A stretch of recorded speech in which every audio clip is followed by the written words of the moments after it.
L'incident, survenu le 17 décembre 2010, s'apprête à changer l'histoire de mon pays, en apparence calme et serein.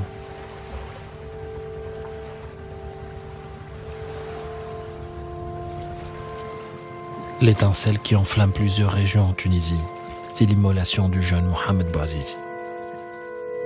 Le peuple se soulève contre la dictature du président Ben Ali, qui dure déjà depuis 23 ans. Les émeutes entraînent des dizaines de morts dans toutes les régions du pays.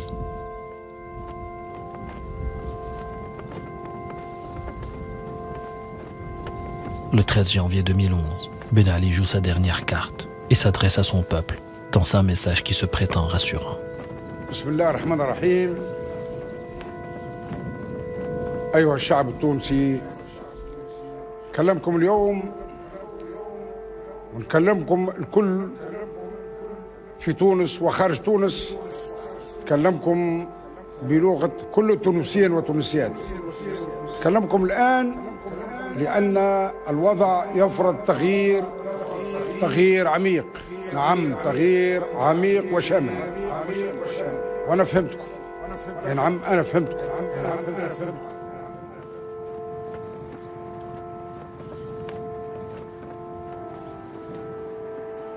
فهمت الجميع، البطال والمحتاج والسياسي واللي طالب مزيد من الحريات. فهمتكم وفهمت الكل، لكن الأحداث التي جارية اليوم في بلادنا ما هيش متاعنا.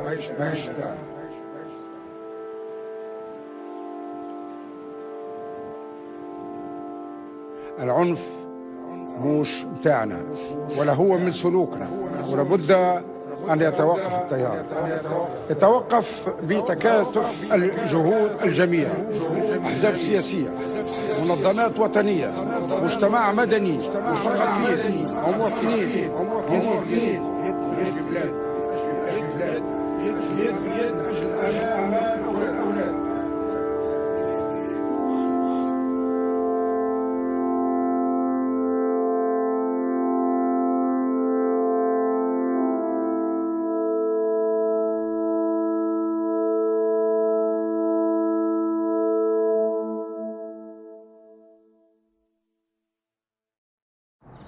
اليوم الجمعة، اليوم 14 جانفي 2011، إن شاء الله يكون نهار جديد، وهو بالرسمي نهار جديد. وأكيد كنا تابعنا البارح خطاب الرئيس اللي تقريبا أغرب ما جاب فيه وأحلى ما جاب فيه هو كلمة باش نقراها بصراحة.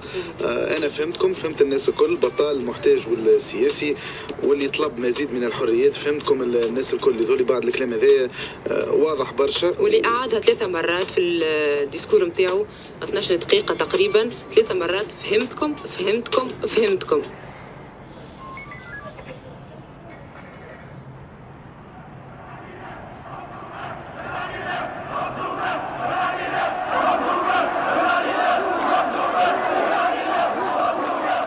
Le 14 janvier 2011, des milliers de Tunisiens se rassemblent pour la première fois devant l'entrée du ministère de l'Intérieur et adressent à Ben Ali leur message devenu historique.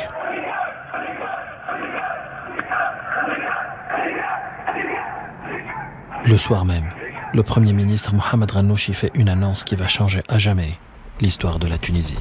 أيها المواطنون، أيتها المواطنات، طبقا لأحكام الفصل 56 من الدستور، واعتبارا للتعذر على رئيس الجمهورية ممارسة مهامه بصفة وقتية، أتولى بداية من الآن ممارسة سلطات رئيس الجمهورية.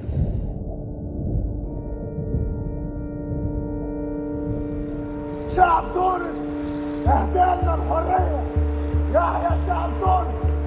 بل عليها رب، بل عليها رب، بل عليها رب، بل عليها رب، بل عليها رب، بل عليها رب. أعلن الوزير الأول التونسي محمد الغنوشي توليه صلاحيات الرئاسة في تونس بدلا من الرئيس زين العابدين بن علي الذي غادر البلاد. Il est difficile de croire en cette journée du 15 janvier 2011 que le château de cartes s'est écroulé. La caméra à la main, je descends à l'avenue Habib Bourguiba, artère principale et témoin du miracle de la veille. Le peuple est venu s'imprégner de cette réalité nouvelle, impensable quelques jours avant. Et comme eux tous, j'ai du mal à y croire.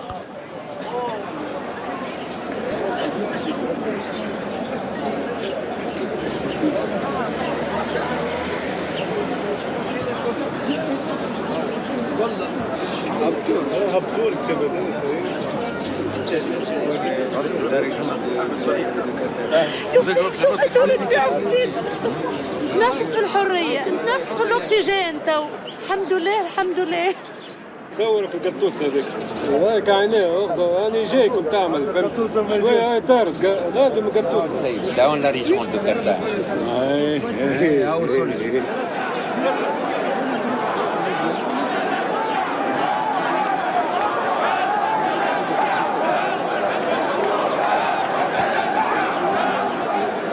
لا تحزن ممنوع لنا الشهداء شوي بكتب تسجيل الثورة. هي علي بابا علي 40 ترابيسي فولور.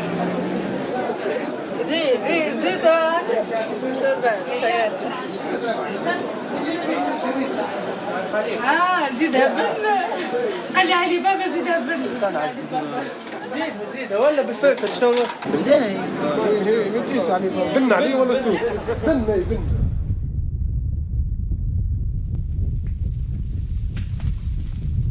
Symbole immédiat de 2 décennies de spoliation et d'injustice, les résidences des proches de Ben Ali sont saccagées le soir même de son départ.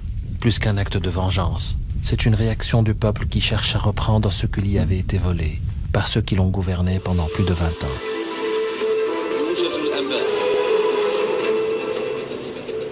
تحية طيبة.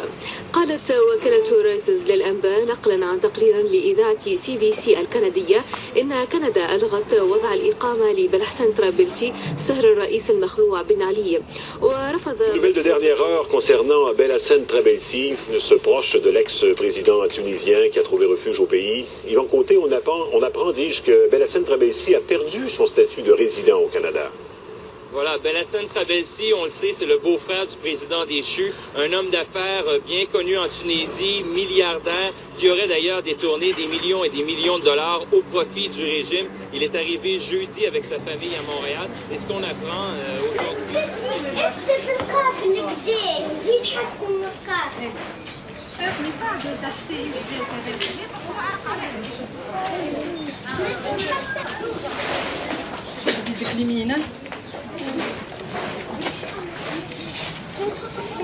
تونس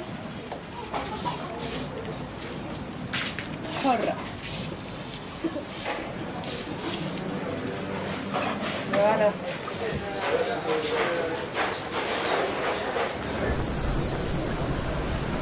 Ce sentiment de liberté pousse le citoyen tunisien à reprendre possession de sa ville et de ses nouveaux symboles.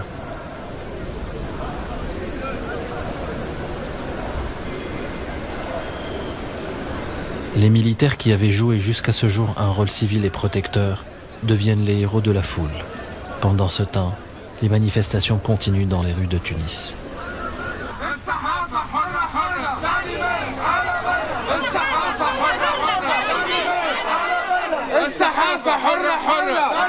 Je n'ai reçu aucune instruction, aucune directive.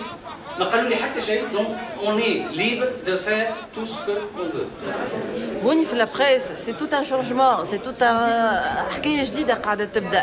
أنا ça fait 15 ans que je suis dans ce métier-là. ملي خدمت فيه ما نعرفش على روحي نجي نخمم نرجع بالتوالي. Est-ce que j'étais libre d'écrire ce que j'écrivais ou لا لا? Je serais incapable d'écrire avec la même liberté qu'un blogueur قاعد يكتب اليوم. cet apprentissage باش تعلم مش معناها حريه باش تعلم مش معناها ديمقراطيه اللي كنا قاعدين نتعلموا فيها كش سواء في الجرايد ولا في الشارع ولا حتى في ديارنا كيفاش tu peux accepter le discours de l'autre. انا نخدم الشعب تو يزينا من اللي كذبنا عليه ومن اللي معناتها خبينا عليه ومن اللي ما نقولكش انا صحفيين الكل كذابه وبروباغانديست وكل، فما ناس تشد في الحبوسات، فما ناس ابعدت، مي سا سوفي با، il fallait peut-être faire plus. شبيك راهو 23 ans كبت فرستراسيون كل، les gens doivent exploser. Maintenant c'est l'explosion de la parole. الصحافه حره حره كلمات. انت تحب اللي ماسك يتنحاو وانت عامل ماسك. سيمبوليك سيمبوليك سيمبوليك.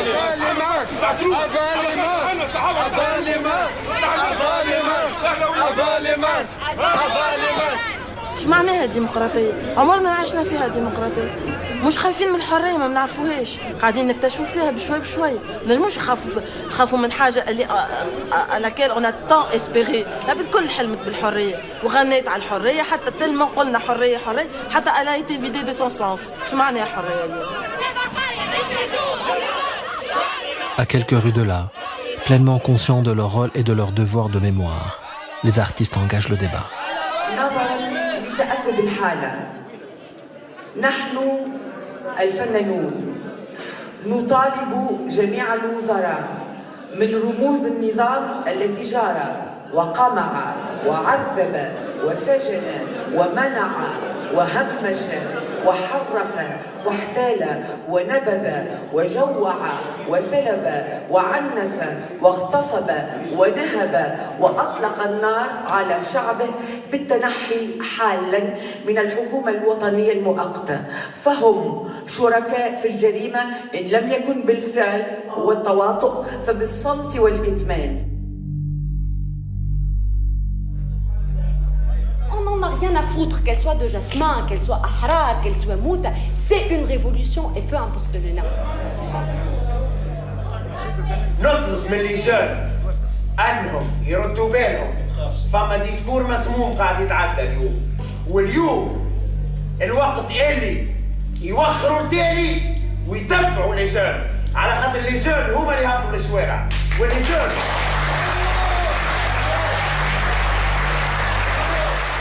انتوما واحنا، شكون انتوما وشكون احنا؟ هذا بلادنا، بلاد الشياب اللي ناضلوا قبل ما تولدوا انتوما، وبلاد الشباب اللي اليوم قاعد يناضل واحنا نتفرجوا عليهم. اذا بوضوح جاه ربي ما نخلقوش القطيعه وين ماهيش موجوده.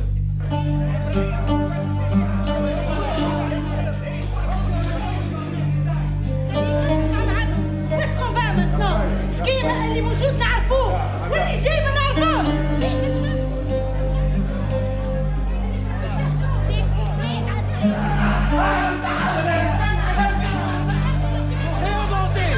Une nouvelle politique. On n'est plus dans l'émotion. Et on n'est plus. On est avec les jeunes. C'est ridicule. Les jeunes vont sortir.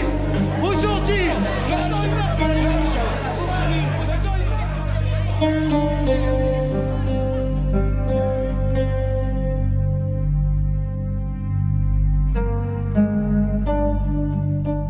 Pendant que certains choisissent la voie du débat, d'autres artistes investissent le terrain par leurs œuvres. À Sidi Bouzid, bastion des premières heures de la Révolution, des photographes exposent librement sur les murs qui témoignent encore des carnages et des cortèges funèbres. C'est là que tout a commencé.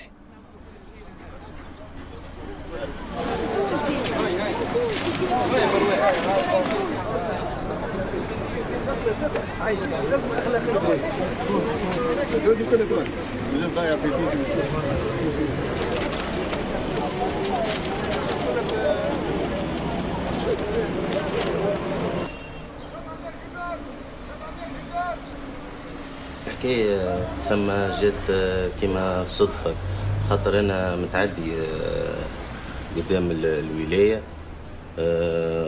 ونلقى معناها الناس تحتجج قدام الولاية، ونلقى علي بوعزيزي صاحبي عندي تليفون في جيبي، شد بدا يصور في الاحتجاجات، ومن بعد ما كمل صور الفيديو جبناها للحانوت لهنا، عملنا لها مونتاج ومن بعد نشرناها على الانترنت.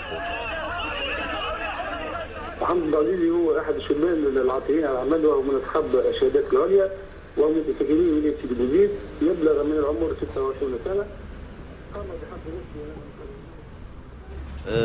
هذا علي بوعزيزي، ومعنا عندنا الأسعد زاد، الأسعد بوعزيزي. كل واحد كان يعمل في حاجة، معناها كل واحد كان يعمل مونتاج، واحد كان يصور، واحد كان بالفعل تمكنا من تصوير أول فيديو يوثق الحادثة نتاع نهار 17 ديسمبر 2010. وكنا واثقين وقتها ان من خلال نحن وقت نقوم بالتصوير انه نحاولوا نكسروا حاجز الخوف لدى الاهالي، وبالتالي نجحنا في الحرب العالميه ونجحنا في كسر ترسانة بن علي اللي تعتم دائما على الاعلام وتحاول تهمشنا. اشاره الانطلاق ما كانتش من محمد بوعزيزي، بالرغم انه هو كان الشراره اللي خلقت الثوره، ولكن يعني ما كانش من الامر الهين انه يجي محمد قدام مقر الولايه، لولا اني ثم شباب اخر جاء قداش المره واعتصم امام مقر الولايه. محمد كان راجل وانا نعرفه معرفه جيده جدا جدا، حتى نهار اللي باش يموت، نهار اللي باش يضرب في نفسه النار الصباح وقتها، وقال لي والله كلمه، قال لي والله نعرفك ولد عمي وراجل، وكانه يودع فيا. شعل في نفسه النار نظرا لانه بالحق حس بالقهر وحس بالظلم، وحس اللي بالحق نهارتها تعدوا عليه، ومش حكايه عونه نتاع تراتيب تعدت عليه، بل هي نظام كامل تعدى عليه. محمد كان انسان خدام على عائله كامله، يخرج من 4 تاع الصباح باش يصور لك 5 و10 ريال يصرفوا على امه واخوه. شكون المختل عقليا؟ مختل عقليا هو بن علي والناس اللي بحذاه اللي هز 23 سنه وما خلت شيء في الدوله ذي، هو المجنون، والدليل على ذلك نهايته المؤلمه.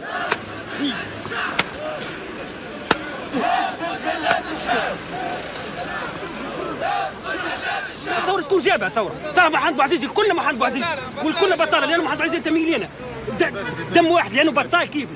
اليوم الثورة هذه قامت على مبادئ إنسانية قوامها الحرية والكرامة، هذاك علاش الشعب التونسي كامل ثار من شماله لجنوبه ثار. أنا نحكي لك أنا بطال ونعتبر عميد البطالة في سيدي بوزيد، 11 سنة بطالة. اليوم وقت نوصلوا صوتنا لكن نوصلوه بطريقة حضارية، ثم حاجات نعطوها سياسة الأولوية. كمال أتاتورك وقت اللي نجح باش عمل حاجة عملت سياسة المرحلية، كذلك هذه انتهجها زعيم بورقيبة، لكن احنا اليوم نحبوا كل شيء في نهار واحد راهو مستحيل. بوعزيزي خلص فيها، استنى سنة تنازل على القضية. انا نحكي لك استاذ تاريخ لاني ناخذ في عباره من التاريخ ما في بالك انت الثوره اللي قاعد تقوم بها هذه نسخه مطابقه لاصل الثوره الفرنسيه عام 1789. اذا كانت دخلنا في التهميش ماهيش باش تكون كيف. خليه يحكي البطال، خليه يحكي ولد الشعب. يا ودي نقدر من اللغه الزايده. عندي 11 سنه بطال، عندي 11 سنه بطال ويعرفوني يا صفوان. انا سامح ضربت ما عملتش حاجه. لحظه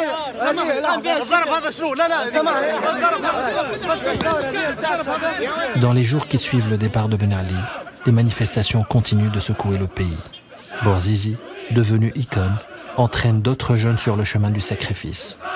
El Khir, celle qu'on surnomme la mer rouge, ne sort jamais sans le portrait de son fils, le martyr Hossein Neji.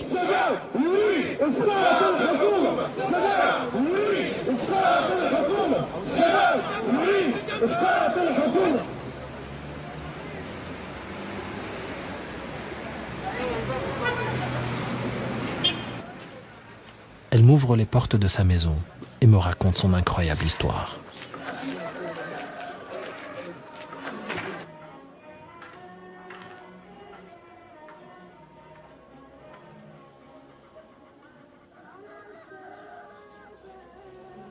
ولدي مشى للاتحاد، هز كاتب مطلب نبزوه ثماك، طلع ولدي يرقى في البطوع قدامه، مشى رقى على العرسة، طاح ضربوا الضوء، طاح مات، لحتى الهزان ما هزوش ولا جوه ولا داروا بيه، ما عنده حتى شيء، شرحوه عملوا له تحاليل في دماغه، مش مختل عقلية. ولدي هاكم تشوفوا له هذا لونه ولونه مضبع، تا ولدي جاي يشكي على مطلب، على قرض وعلى واحد او على خدمة، سمعتني وهو يقول راح نعطوا لهم مكترف مواد يعطوني 4 كيلو مقارون، انا ما ناكلهاش المقارون، ناخذ مولي ذريه وما حشتيش بهذا كل ما حشتيش بيه، نا روحي ما حشتيش به، حاشي بصغاري تتلم وتتقدم.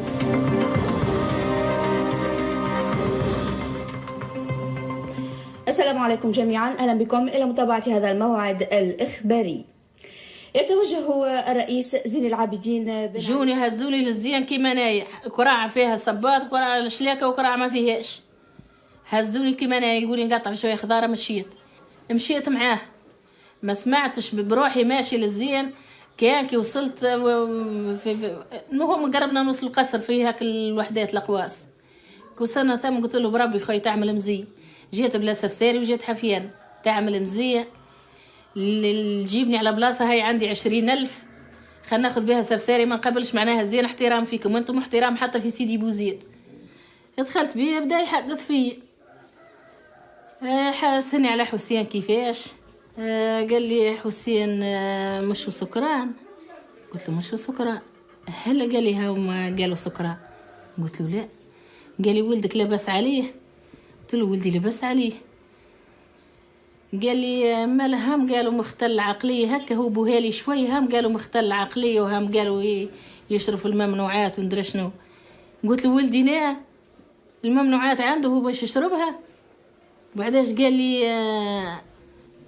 لي هبط هكا لوطم الكرسي وقف على ركبيه وحط يديه على ركبيه قال لي ما عندكش بقيره ولا معازه ولا شوي زيتون شوي لوز قلت له ما عنديش قال لي هلا هاي عندك 13 بقره قلت له ناي كي ظل عندنا ظل 13 بقره علاش ولدي يموت ليه ماني نعطيه بقره يبيعها ويعمل بها حاجه يخدم بها وما يقتلش روحه اقسم لك بالله العظيم قلت له حق ربي العزيز وراس ولدك قلت له نورت عينك نغساله وهو ناس مليح ياسر يلي انا كسب قلت له نعاد 5 دجاجات في الدار قال لي مش تخدمي في معمل البلاستيك شنو قلت له معمل البلاستيك قلت له راي مش نخدم في معمل البلاستيك راني نلقط في البلاستيك في حشاك في الزبابيل وفي الشوارع كي جينا خارجين مدلي 10 ملايين قلت له نا ما ناخذهمش راني مشي جاي باش نهز الفلوس هذا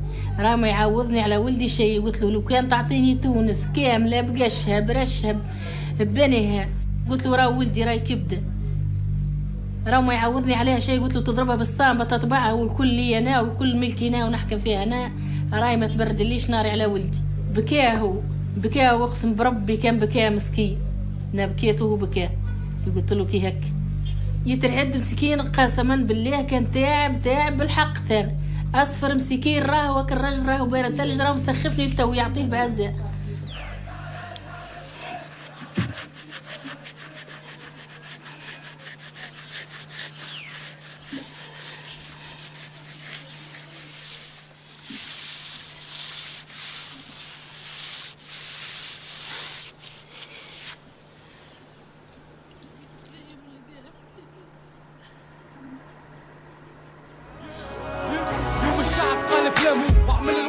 ما على بالوش بالكرتوش ما على بالوش بدمو يسير خرج وطالب بالتغيير صادم من غير خوف قلبه من العذاب كتب حروف شباع كفوف التونسي فاهم شعل نار الحرج جيب باكات بينه وبين الحاكم صار يعني عباره هم يبحثوا فيا وانا نتكلم ونقول الكلام نتاع البارتي اللي قلته في الراب على الطريقه اللي يعني شديت انا فيها كيفاش يعني جاوا عباد نقزوا من الدار كيفاش هزوني كيفاش يعني تم بحثي وقتها في 7 نوفمبر خرجت رئيس البلاد يعني عبد يعني قلبه معبي طرشق فهمت على عباد كانوا يسرقوا في الدولة كانوا ينهبوا كانوا يعملوا كما يحبوا اللي هما رئيس البلاد والعائلة المالكة نتاعو.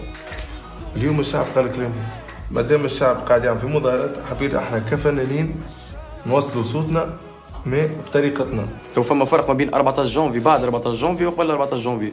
تو باش نبدلوا بالطبيعة حتى في الراب نتاعنا باش يتبدل.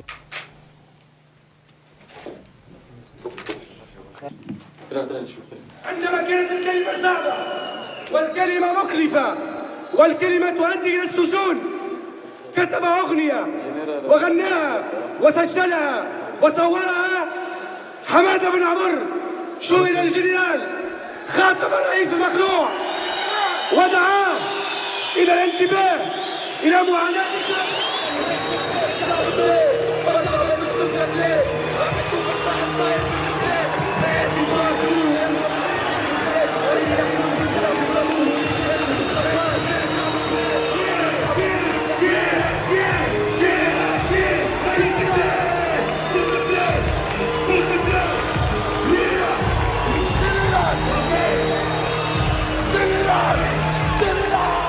Dans ce temple de l'ancien régime, un parti d'opposition, le Parti progressiste démocratique organise son premier meeting après la Révolution.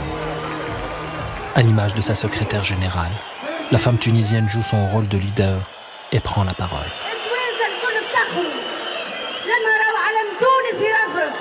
في شوارع القاهرة، في السويس، في الإسكندرية، رافعينها ثوار مصر اللي يقولوا لهم ثورة حتى النصر، اللي يقولوا لهم شباب تونس معاكم، اللي يقولوا لهم ثوار تونس معاكم. أكثر من 1000 شخص يتجمعون في المطار الدولي بقرطاج لاستقبال الزعيم الإسلامي راشد الغنوشي الذي يعود إلى بلاده بعد 22 عاما في المنفى. أنت والشعب شنو اللي يحب؟ خلي الشعب يتكلم على روحه. شكون باش يحكم؟ الشعب مش يحكم، واحنا كحركة فما وجوه جديدة، فما وجوه من دي جون، هما اللي مش يدهنوا، هما اللي جون، هما اللي مش يفهموكم، دي جون بتاع الفيسبوك. لي جون هما اللي قاموا بالثوره هذه ضد الدكتاتور، دونك لازم تشوف لهم واحد يفهمهم. Le Coran n'est pas un programme politique.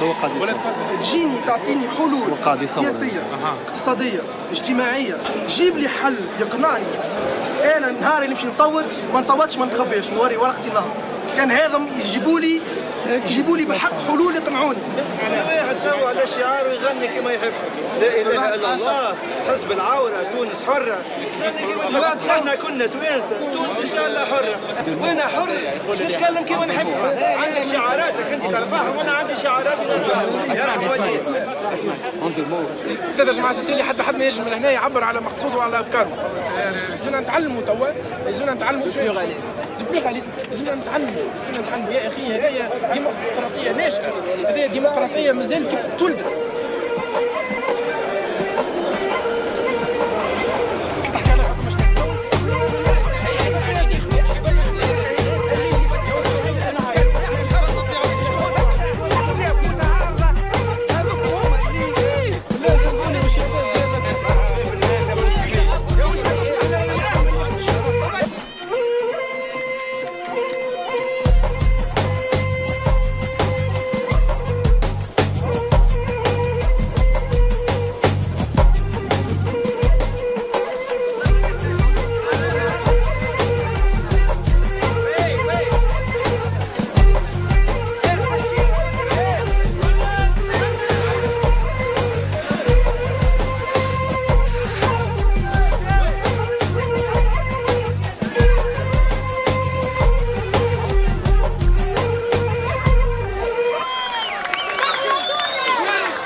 Dans cette nuit hivernale aux couleurs de révolution, j'ai décidé d'aller à la rencontre de ceux qui ont joué un rôle déterminant dans ce changement radical, les jeunes blogueurs et adeptes des réseaux sociaux. Oui. تصبح ولا ان شاء الله غدوه بحول الله الناس الكل ان شاء الله والكابوس هذا يمشي على روحه. الكل الناس الكل عايش على اعصابها والناس الكل خايفه، الناس الكل مهدده. احنا مش خايفين على رواحنا، راه خايفين على البلاد ولا معنا ادمنستراتور بلوجر معنا لهنا ما يدخلوش لازم باش يحكي معكم انا واحد من الناس ما عنديش ثقه في حتى هون بوليتيك، في حتى بوليتيسيان، وفي حتى واحد من النخبه. ما عندي ثقه كاين في الانترنت، في الفيسبوك، وفيكم انتم لي زادمين. شو اقرا، انا كتبت ارتيكل صغير اسمه اخيرا نطقت في المجموعه 13 تفهموا. باهي، انا عندي باج اخرى اسمها حقائق فيسبوك، تلقاو فيه توسكي دوسيي وبابخاس معناتها كونفورم، معناتها صحاح مش مضروبين، اوريجينال معناتها ضد الحكومه هذيا. نشري فيهم وصرت نشري فيهم بالفلوس، ما عليناش. يسموني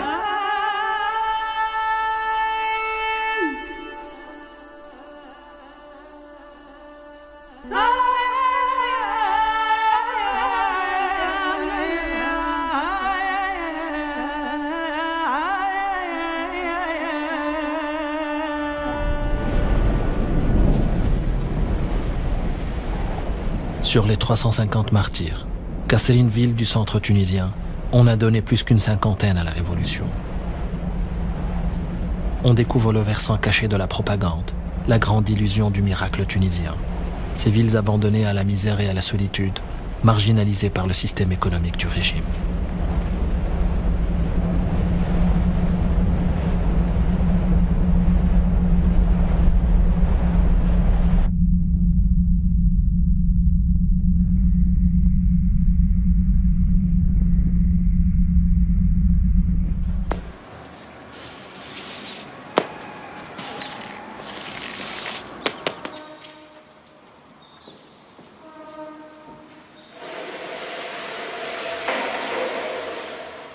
Peu à peu, les habitants reprennent les gestes du quotidien, conscients que la vie doit continuer. Mais le choc de la répression est si violent que les images restent encore gravées dans les mémoires.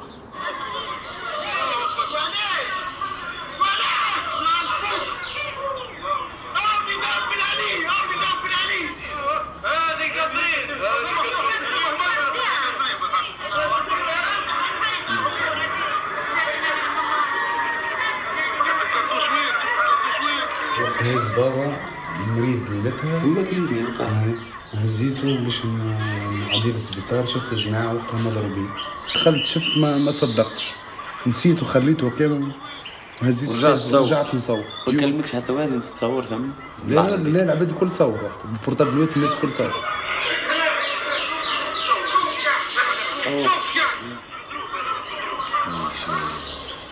شو ياسر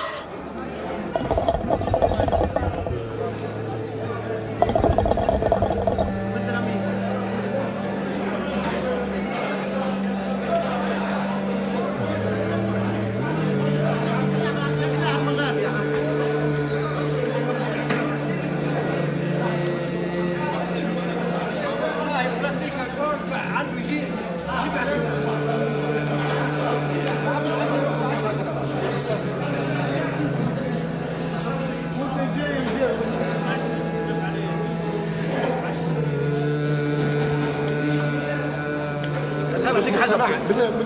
هات قصيده عليك الله يسامحني انت كلمه بقى.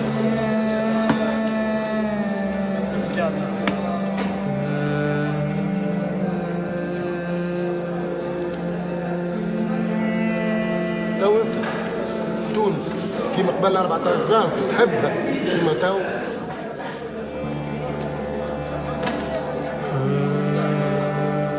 توقع لو قبلنا الخطاب هذايا قلت له قرانا ويستقبل فينا يهزي من كرتوش حي.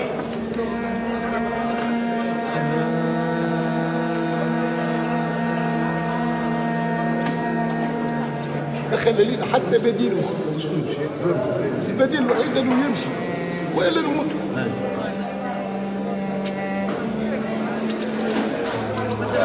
خرجوا 5 كراب ماشيين للسفنكس يحرقوا نقلوا العباد. ودتني حرقات وما حبيتش. لو كان حرقه نمشي نحرق ونخافنا من الحرق. شباب غايب بالحشيش، غايب وهو بالحشيش مخدر شباب.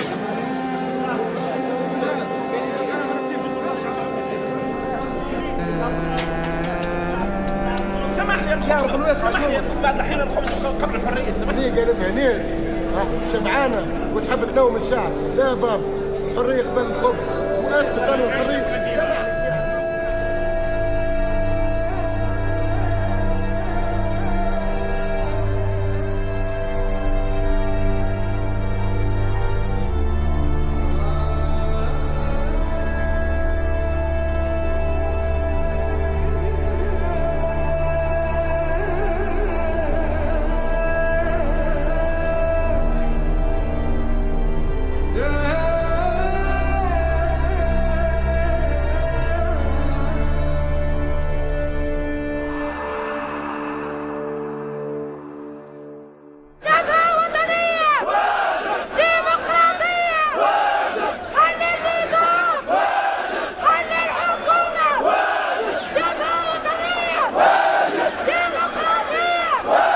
هذوما شباب تونس، هذو الوعي التونسي اللي همشناه احنا ومشوا بن علي. هذا شباب تونس الفيسبوك، هذا من بوزيد، من تالا، من القصرين، من قفصة، من سابق الحوض المنجمي. الثورة بدأت عام 2008، أنا جيت من قرقنة. هذا مشاو من كل الأطياف. انا ما عنديش عندها انتماء سياسي، انا غير مع الشباب هذوما اللي قاموا بثوره تونس، اللي حاول اجهاض الامن واللي حاول اجهاض الحكومه العميله بن علي واسلم بن علي. هذا شريك الحكم، هذا شريك لابد من استئصاله.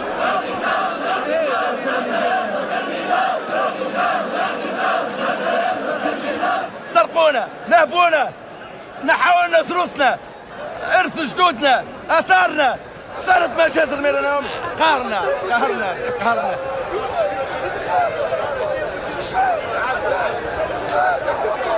احنا on fait ça pour la liberté, pour la démocratie, pour l'humanité. On a perdu l'humanité. Qu'est-ce que c'est? Vous comprenez qu'est-ce que c'est exactement l'humanité? On a perdu le minimum de choses. L'humanité, Ben Ali, a crassé tout. Nous ne sommes pas des crapines, nous sommes des champions. La révolution chez nous, c'est la révolution.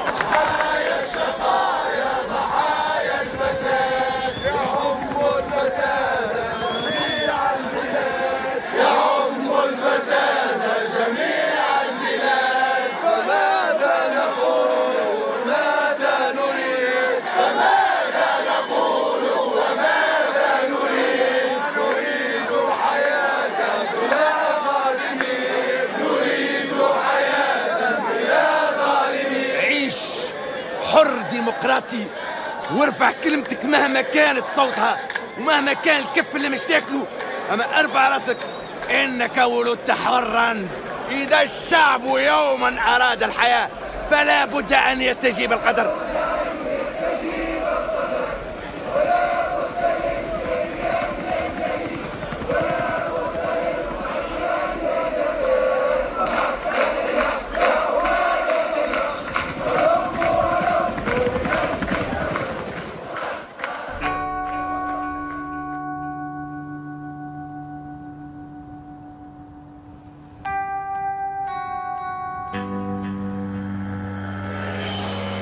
J'ai fait sa connaissance à la Casbah, où il était venu faire entendre sa voix indignée lors du premier sit-in.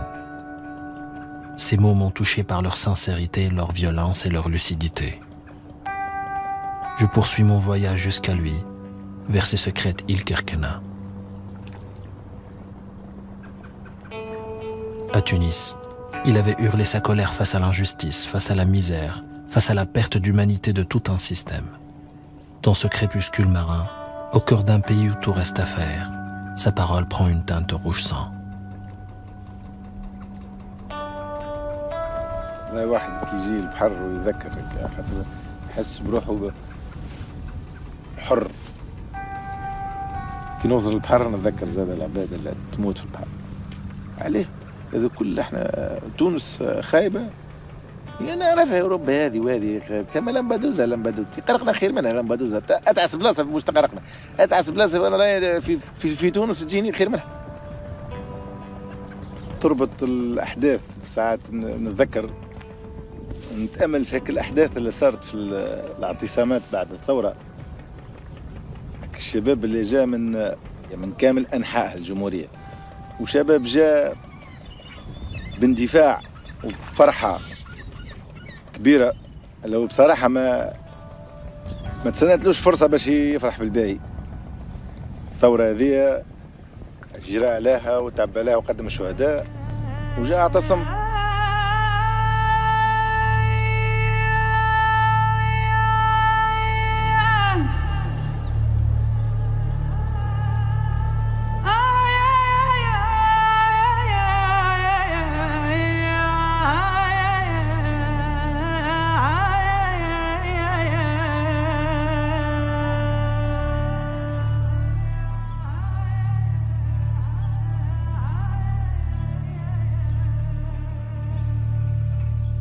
À quelques centaines de kilomètres des îles Kerkena, le village de Tella se réveille sous un nouveau jour.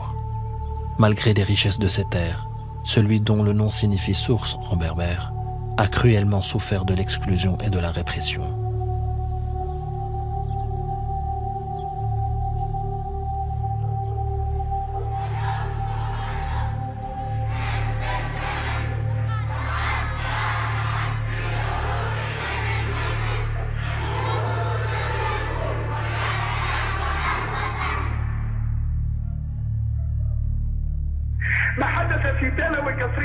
عملية إبادة بما في الكلمة من معنى، لأن النظام الدكتاتوري البائد يعلم جيدا أن اندلاع ثورة في مدينة تالا وقرى القصرين يعني سقوطه حتما، والتاريخ يشهد على ذلك من علي بغداد إلى حرب الاستقلال.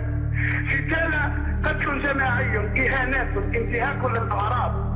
البوليس الذي سميناه المغول أتى على الأرواح والأجساد والأملاك، ثم خرج في رمشة عين ظنا منه أنه قد أبادنا، وإن بقي أحياء منا فسيأكلون بعضه بعضا، لكنه كان واهما.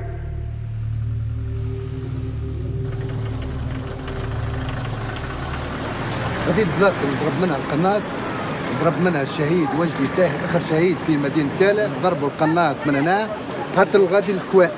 فهمتي؟ المكان هذا المكان تضرب فيه وجدي، هاي هنا لقيت الكرتوشه.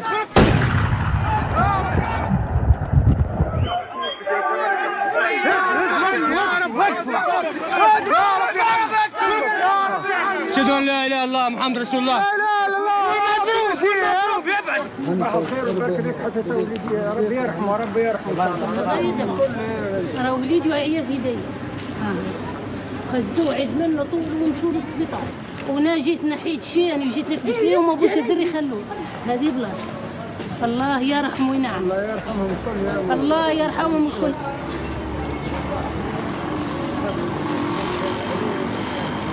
المستشفى المحلي بتاعنا ما بيلقوش حتى، ما عندهمش حتى وسيله حتى كف الدم، ما عندهمش حتى دويات، ما عندهمش.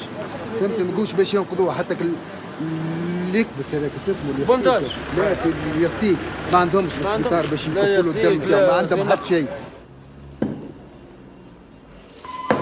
هذه عينه من العينات نتاع الشيء اللي شفناه وبشرناه معناها بصفه يوميه من نهار 3 جانفي لحدود يوم 13 جانفي، يوم اللي غادرت فيه قوات الامن مدينه تالا.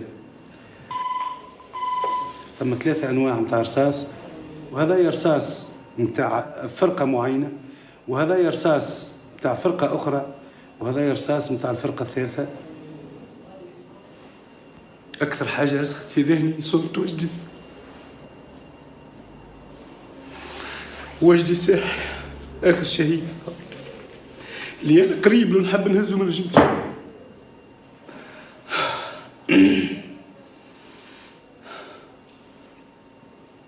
وجدي ساحي ولده عمره تقريبا، مانيش متاكد من عمره، تقريبا 27 سنه، تضرب برصاصتين في فخذه. بعد فرع التجهيز وين قعد نفل، وحاولت ننتقله انا وناظر الدائره الصحيه وسايق على عين المكان وما نجمناش نوصلوا له، والتجأنا بانه نجيبه ما يقارب على 2 كيلومتر باش نخلطه. فهمتني؟ مع كل اسف معناه وصل للسبيطار ونقلناه لمستشفى الكاف، توفى في مستشفى الكاف.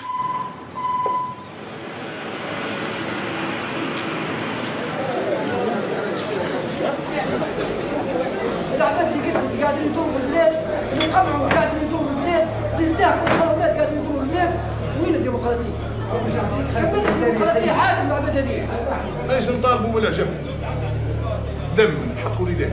حتى ربي يقول بسم الله الرحمن الرحيم: ولكم في القصاص حياة يا أولي الألباب لعلكم تتقون. لا إله إلا الله والشهيد حبيب الله. لا إله إلا الله والشهيد حبيب الله. لا إله إلا الله والشهيد.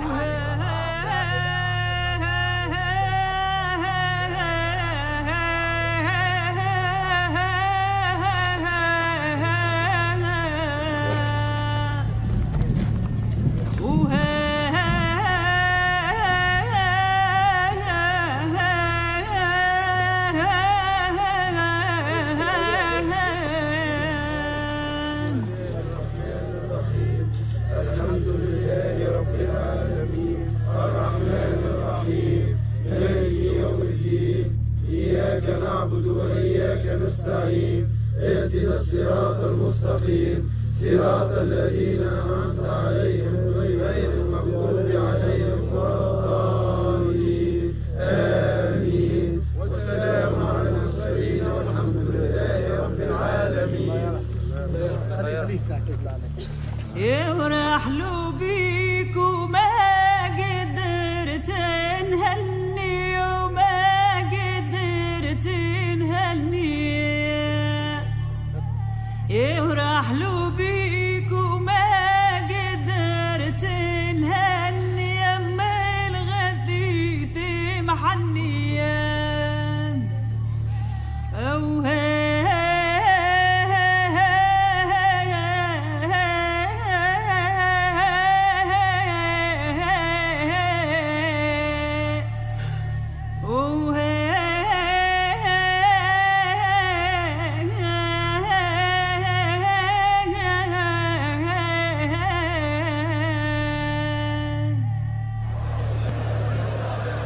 La Casbah, lieu fortement symbolique, est le témoin d'un deuxième sit-in.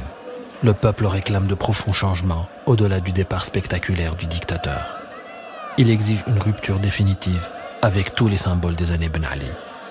Désormais, la jeunesse tunisienne prend son destin en main. La marche pour la liberté et la dignité continue dans la rue et sur les réseaux sociaux. Vigilants et alertes, les jeunes qui ont fait la révolution feront tout pour protéger ces acquis. باش تعرف ثمة الحرية بتاعنا الحمد لله، رانا ما عادش نخافوا أي موضوع يتحكى فيه، أي حاجة هذه قبل كان تحكيها ممكن يشدوك ويضربوك ويردوك إرهاب ويعذبوك، لكن الحمد لله توا وقت حرية، وقت أنا نتكلموا، وقت ما نخافوش، نتكلم في أي موضوع تحبه، مهما كان توجه ومهما كان صيغتك، وتكلم في أي حكاية تحب تحكيها أنت للشعب هذه، المهم تكون على حق وتكون متوجهة وعندها طريقة صحيحة.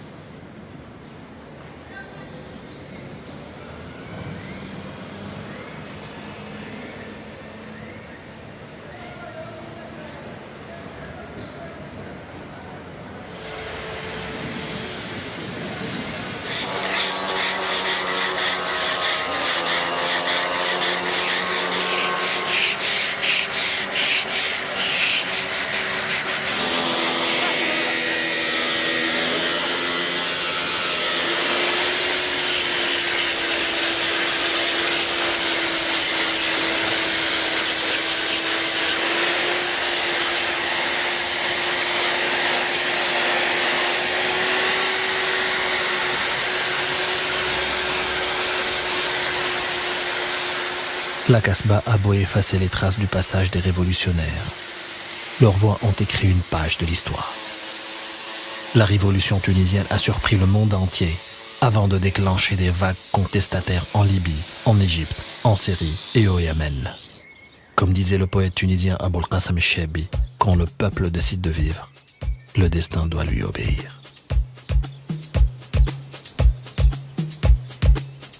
الأولاد اللي رباهم صاروا وقفوا ليه وخربوا داروا. الأولاد اللي رباهم صاروا وقفوا ليه وخربوا داروا. الأولاد اللي رباهم هو قالوا أولاد الملاهي، واللي يخزر في تونس دوا يقول شباب نضيفوا باهي. كي ثاروا بانت المروة وريت شباب الخضرة زاهي، حد الظلم معاه القوة وخلوه يحسب ويوهي. خلوه يخمم في الهوة بين الوتلة والمقاهي، حكومة ضعيف ولا فتوة يحكم وحده آمر ناهي. هرب الخاين وقت تنوى وفد الشعب من استكباره.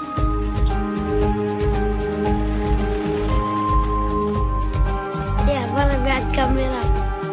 هرب الخاين والغدار ومن بعد ما سرقنا فر، وبعد هروب وبان العار وبان شكون اللي فينا حر.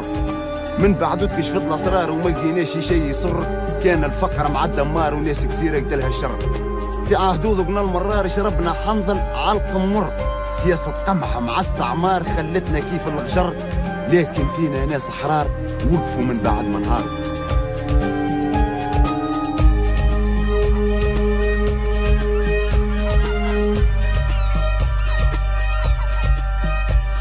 نحنا في القصرين وتالا أعطينا أكبر مثال، وشفتوا وجداروا البطالة والفلاحة والعمال.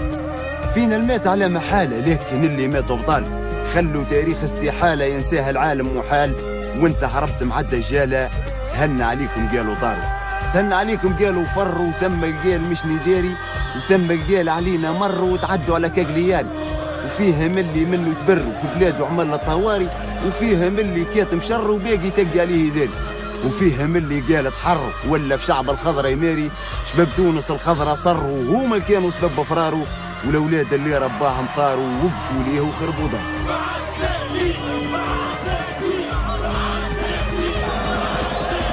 بانت في العالم قيمتنا وعزيمتنا وإرادتنا، وبالدم كتبنا ونحتنا. تحيا تونس مهما متنا، يزي ما صبرنا وسكتنا، ويزي ما كتمنا وعدينا. يزي من الرشوة والفساد وظلم العباد خلانا نكره البلاد. تونس اللي جابت حشاد بنغذاهم والحداد مستحيل تكون رهينة.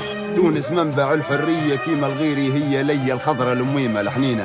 يا صاحبي الوقت عقب، يديك من قاعدة الظل جنبي على الشام رقب. دور مصر وحل جدتك يعيس خارقب، السين والشين والكل ما عادش وين تهرب. حزمه يتقطع الحبل معليه في وقت مغرب يا كبدي، وتصبوا على خير.